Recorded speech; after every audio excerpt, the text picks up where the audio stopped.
I loved the hell out of Donkey Kong Country Returns when it came out on the Wii back in 2010. It was a brilliant update to one of my favorite platforming series that mixed in just enough new with the old to create an original but familiar experience. But from the very first time I played the game, I couldn't help but wonder, why isn't this game on the 3DS? After all, one of the key innovations to the game was the amount of interplay between the foreground and background. Whether it was dodging the tentacles of a giant octopus or blasting into the background for some distant platforming, there was a level of actual depth there that I'd never seen before in a side-scrolling platformer. And I could only imagine how fantastic it would look on a 3D screen with an actual sense of depth. Well, I don't have to imagine anymore, because Donkey Kong Country returns again, only now in pocketable form in eye-catching 3D on the Nintendo 3DS. And it's almost as great as I imagined.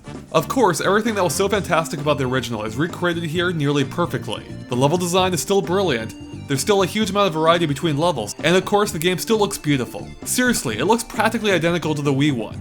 Now, it doesn't just recreate the original experience, but builds upon it with a few new additions. Of course, chief among those is that the entire game is now rendered in 3D, and it looks every bit as good as I had hoped, adding a fantastic sense of depth and weight to every level, especially as you find yourself blasting between layers. It's almost hard to believe that a game which wasn't originally designed with a 3D screen in mind actually makes better use of it than almost every other 3DS platformer that I've played.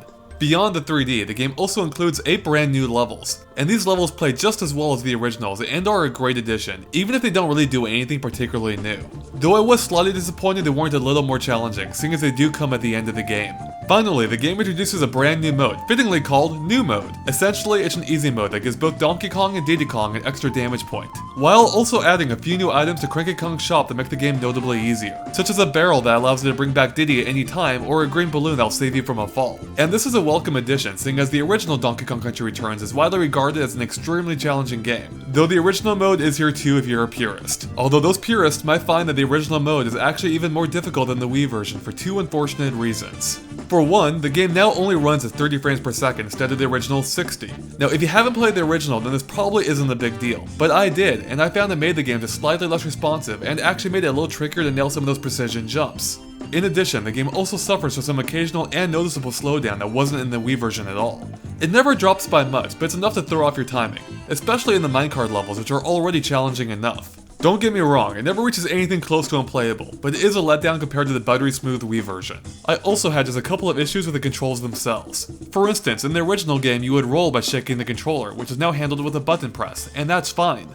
But if you want to roll repeatedly or charge with Rambi, you now have to tap the button repeatedly, which feels far less natural than before, especially because it makes managing the jump button at the same time a little awkward. It would be far better if you could just hold the button down instead. Secondly, though the game supports both a circle pad and control pad, you have to access the options screen to switch them, and doing so also inexplicably changes the layout of some of the other buttons, which is very confusing. I'm really not sure why you can't just switch between the two without having to access a menu. But despite these minor shortcomings, this is still a fantastic game, and if you haven't played the original, you truly are in for a treat, especially with the new levels and 3D display. But the big question is, of course, is it worth picking up if you played the original? And in my opinion, it's not. The new levels are neat, but there's not enough of them and not enough new to them to warrant an entire playthrough.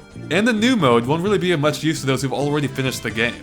And as I mentioned, the game does play better, even if just slightly, on the Wii. But again, this is still an excellent port, and anyone who likes platformers and hasn't played the original would be well advised to check out what is, in my opinion, one of the best platformers ever made. All in all, I'm giving Donkey Kong Country Returns 3D 4.5 stars out of 5, dropping it only slightly from the perfect score of the original because it doesn't play quite as well.